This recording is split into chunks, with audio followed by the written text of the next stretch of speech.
Oi pessoal, esta é a parte 3 da aula 1. Neste vídeo quero mostrar para vocês muitos aspectos da vida humana, da vida moderna, que estão ligados de certa forma à oceanografia. Mesmo quando eu não indicar expressamente essas conexões, vocês tenho certeza vão ser capazes de perceber. Alguns desses aspectos são ligados, por exemplo, à engenharia naval. E a engenharia naval e a oceanografia são como duas primas irmãs que nunca se separaram, que sempre mantiveram contato. Têm vidas independentes, mas estão sempre trocando figurinhas e realizando um círculo virtuoso. A oceanografia fornece informações para a engenharia produz artefatos, navios, submersíveis, seja o que for. A oceanografia vai mais fundo, vai mais longe, com dados mais precisos, e muitos desses dados retornam para a engenharia para lá aplicar esse conhecimento na prática. E vocês vão ver ao longo do vídeo, como eu já disse no momento anterior, que toda tecnologia tem um lado A e um lado B. E eu vou deixar por conta de vocês a decisão quando a nossa tecnologia foi longe demais. Eu vou continuar falando da importância do oceano e vamos começar agora pela questão do alimento. Para falar de alimentos vindos do oceano, a gente tem que falar primeiro de pesca e depois de aquacultura. E nenhum local é melhor para recolher esse tipo de informação do que a própria FAO, uma organização da ONU, e eles têm lá a Fisheries and Statistics Service, que é onde se faz a coletânea de dados do mercado mundial de pescado. A gente vê lá em cima na tabela o ano de 2017, 2018, etc. A gente vai ficar com o de 2017, porque os anos 18 e 19 são estimativas, os dados ainda não estão consolidados. Mas vamos começar ali pela produção pesqueira, o primeiro dado ali, são 172 milhões e 600 mil toneladas de pescado que são comercializados no mercado internacional todos os anos. Esse é um número gigante e corresponde ao somatório da pesca industrial e a produção da aquacultura. Trata-se de um mercado multibilionário que envolve milhões de pessoas ao redor do planeta, desde a exploração, a pesca em si, ao beneficiamento e distribuição. Lembrando ainda que esse número inclui não só peixes, mas também moluscos e crustáceos, tanto da extração quanto da aquacultura. Vamos voltar um pouquinho para a nossa tabela e seguir adiante com essa análise. Vamos ali para a segunda linha, onde está Capture Fisheries, 92,5 milhões de toneladas. Isso é o resultado da pesca industrial, certo? Feitos por navios grandes, navios de empresas, não inclui aí a pesca artesanal. Lá na terceira linha temos Aquaculture, um volume de 80,1 milhões de toneladas, o que é impressionante, porque esse número é muito próximo de 92 milhões de toneladas. E, de fato, a tendência é que, em algum momento, talvez na próxima década, a produção da aquacultura venha a ultrapassar a da pesca industrial. E ali na quarta linha, Trade Value, nós vemos o tamanho desse mercado na escala mundial. São 156,5 bilhões de dólares. É claro que uma cifra dessas atrai muitos empresários. Na quinta linha, onde está escrito Trade Volume, Live Weight, significa que esse material foi transportado vivo, carga viva, 64,9 milhões de toneladas. É muito material vivo sendo transportado. Geralmente se aplica a lagostas, ostras, eventualmente peixes também. E, por fim, nós temos as três últimas linhas, Food, Feed, Other Uses. O que significa isso? Food é para consumo humano, são 153,4 milhões de toneladas, a maior parte. Para fazer ração animal, 14,6 milhões de toneladas, e outros usos, a gente pode incluir farmacêuticos, medicinais, cosméticos podemos incluir também, produtos como óleo de fígado de bacalhau, ou ainda pó de coral para cirurgias ortopédicas, por aí vai. E aí tem aquela linha chamada Supply and Demand Indicators. O valor que a gente tem ali, 20 quilos e 300 gramas, seria o consumo per capita mundial, dividindo os 172 milhões de toneladas por 7 bilhões e alguma coisa de habitantes. Mas é claro, tem muita gente que raramente vê um peixe. E para terminar a análise dessa tabela, é preciso lembrar a vocês que ela só indica o que foi comercializado entre as nações. Quer dizer, aquele pescado que foi consumido internamente não entra nessa conta, muito menos a pesca artesanal. E o que eu quero dizer com isso é que a quantidade de peixes retiradas dos oceanos é muito maior do que esta tabela indica. E eu nem cheguei a falar na pesca acidental. Em inglês é chamado de bycatch. É quando animais como golfinhos, tartarugas, tubarões e mesmo peixes que não têm valor comercial são pegos pelas redes, mortos e simplesmente descartados em alto mar. Quando falamos de pesca industrial, a gente não pode deixar de falar desta espécie aqui, Engraulis rigens, conhecida no Brasil como anchoveta do Peru. Do Peru porque ocorre nas águas do Peru, onde acontece uma ressurgência permanente. E o que acontece numa ressurgência é que águas profundas e ricas em nutrientes chegam até a superfície, e quando recebe a luz solar, isso estimula o crescimento do fitoplâncton, e o fitoplâncton, por sua vez, é a base de toda a cadeia trófica nos oceanos. E a ressurgência ao largo do Peru só é interrompida durante os eventos de El Niño. E quando isso acontece, a produção pesqueira despenca e uma crise econômica se instala. Dezenas de milhares de pessoas ficam sem trabalho e sem renda. Em anos bons, até 10 milhões de toneladas são retiradas das águas do Peru. Isso torna essa espécie a mais pescada de todos os oceanos e também a mais visada por frotas do mundo inteiro. Um dos grandes problemas da guarda costeira do Peru é justamente vigiar essa riqueza e combater a pesca pirata. Apesar dos esforços do governo peruano para fazer o manejo desse estoque pesqueiro, ainda assim a sobrepesca acaba acontecendo. E isso acontece por dois motivos básicos. De um lado, a demanda crescente do mercado, sempre ávida por mais peixes, e do outro lado, a tecnologia pesqueira se tornando cada vez mais eficiente. Mesmo embarcações menores, de poucos dias de autonomia, são equipadas com sonares que conseguem localizar os cardumes a grande distância. E uma vez feita a localização, o barco se aproxima, coloca a rede na água, cerca o cardume e depois é só recolher para o convés. E competindo com as pequenas traineiras pelo mesmo peixe, existem ainda os navios fábrica, com às vezes 200 metros de comprimento, com autonomia de meses em alto mar, e que muitas vezes trabalham com embarcações menores formando uma matilha. Com porões frigoríficos capazes de armazenar dezenas de milhares de toneladas, o peixe chega ao porto embalado já pronto para distribuição. Navios maiores também têm redes maiores e são capazes, às vezes, de retirar dezenas de toneladas de peixe em um único arrasto. E o resultado inevitável é que quase todos os estoques pesqueiros do mundo estão em declínio por conta da sobrepesca.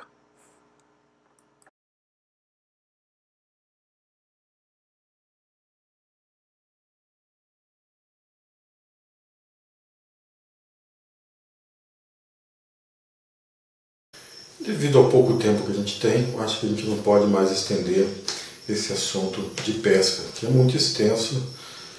Vocês devem saber, existem cursos de graduação inteiramente dedicados a ela, a engenharia de pesca. Vamos falar um pouquinho agora sobre aquacultura. E para fazer isso, eu vou convidar vocês para fazer um pequeno passeio comigo no Google Earth. Eu costumava fazer esses passeios em sala de aula, eu nem sabia que era possível gravá-los. Eu convido vocês para embarcar agora no Aerotatar. No final do século XX, o Brasil experimentou uma febre da carcinocultura. O resultado disso foi a devastação de extensas áreas de manguezal e apicum. Por conta do clima, a região Nordeste foi muito procurada pelos empresários querendo se iniciar nessa atividade. Aí nessa imagem vocês podem ter uma ideia da pressão que foi exercida sobre os manguezais e adjacências. Muitas vezes não é possível transmitir a real dimensão de uma paisagem através de uma única foto. Eu poderia dizer simplesmente para vocês que essa linha amarela aí na tela tem mais de 8 km de extensão.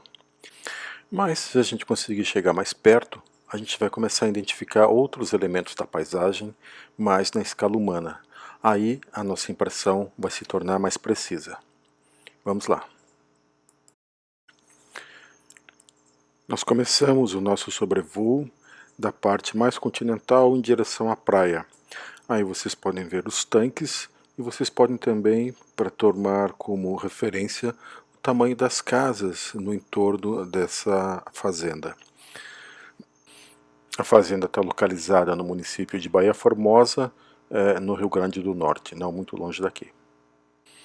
Na margem direita temos um rio e manguezais, na margem esquerda nós temos canavial. Essa fazenda foi totalmente construída sobre área de manguezal e apicum. Eu não sei se isso seria possível nos dias de hoje, muito provavelmente sim. A área desses tanques varia de meio hectare a 10 hectares e é dedicada exclusivamente à criação de camarão, o camarão cinza. O impacto da aquacultura sobre as margens de rios e estuários logo se tornou um problema mundial. Em centros de pesquisas de vários países foi iniciada uma busca por alternativas à ocupação de terra firme. Era a hora da aquacultura começar a ser praticada dentro da água. A UFPB, ainda no final do século XX, através de um núcleo de pesquisa que foi integrado ao Prodema, chegou a realizar experiências bem-sucedidas de cultivo de camarão em tanques-redes no estuário de Mamanguape. E mundo afora, diferentes materiais foram testados para a construção de viveiros flutuantes, uns mais caseiros, outros mais elaborados, mas em todos os casos essa busca levou a aquacultura a um novo patamar. O cultivo dentro da água se tornou uma realidade e nenhum país se sobressaiu tanto nessa área como a China, que por sinal é de longe o maior produtor mundial de alimentos vindos da aquacultura. Isso é o resultado de décadas de pesquisa e desenvolvimento da Universidade de Qingdao, uma referência mundial nessa área. E se tiver alguém aí na audiência interessado em seguir carreira nessa área, vai a dica, aprende um pouquinho de mandarim. A imagem que vocês estão vendo agora é da Baía de Luoyang, no sul da China, a mais ou menos uns 1000 quilômetros ao sul de Qingdao. Essa paisagem de viveiros flutuantes se estende por uma grande parte da baía.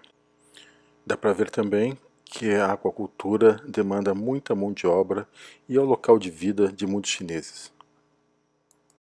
E de novo, uma única foto às vezes não consegue transmitir a real dimensão do fenômeno. É hora de mais um passeio no Google Earth. Vamos começar o nosso passeio saindo do mar em direção ao interior da baía. Como a baía de Luoy Wan é muito longa, se estende por cerca de 60 km, eu tive que acelerar um pouquinho o nosso drone e a gente já passou por algumas estruturas de aquacultura. Nós vamos perceber que existem dois sistemas sendo empregados aí. Esses quadradinhos brancos, o que vocês estão vendo, são redes flutuantes, e os quadrados em verde escuro aqui nessa situação são mesas presas ao fundo. Enquanto os viveiros flutuantes são utilizados para peixes, camarões e alguns outros animais, as mesas são utilizadas para o cultivo de ostras, algas, enfim, organismos que não fogem, que não nadam de alguma forma, estão presos no substrato ou dentro de sacos, como a criação de vieiras, por exemplo. Eu fixei a nossa câmera em uma margem da Bahia, na margem sul, mas vocês podem acreditar que no lado norte também existe uma grande quantidade de cultivos. Aqui nessa área não existem cultivos, provavelmente porque se tratam de águas mais profundas, que inviabiliza esse tipo de aquacultura. Mas o que realmente impressiona é que a extensão, a área coberta pela aquacultura. Aqui mesmo no canto esquerdo já estou vendo algumas estruturas. E a gente pode imaginar que essa não é a única baía no litoral tão extenso como é o da China que vem empregando essas técnicas de aquacultura e nessa extensão e intensidade. Agora mais ou menos estamos na metade da baía, as margens estão se aproximando, aquilo ali é uma ilha do lado direito, e a água vai ficando mais barrenta, né? Diferente da boca do estuário, onde as águas oceânicas são mais transparentes. E isso também determina uma distribuição de espécies que podem ser cultivadas. Algumas têm preferência por águas mais límpidas e mais salgadas, e outras têm maior tolerância por águas mais salobras e com maior turbidez. Aí a gente vê, de novo, tanques flutuantes e mesas. Eu acredito que boa parte dessas mesas esteja sendo utilizado para o cultivo de pórfira, é aquela alga que faz aquele material que envolve o sushi, ou também garófitas para produzir agar. Agar é um mercado bilionário mundo afora, é utilizado em vários produtos de uso cotidiano, desde tintas, vernizes, cosméticos, até na cerveja existe o agar. Agar é utilizado nesse caso para manter a espuma por mais tempo, o colarinho da cerveja por mais tempo. Na produção de balas, resinas, enfim, tem 1001 aplicações. Até onde a vista alcança, existe alguma área de cultivo. É realmente impressionante.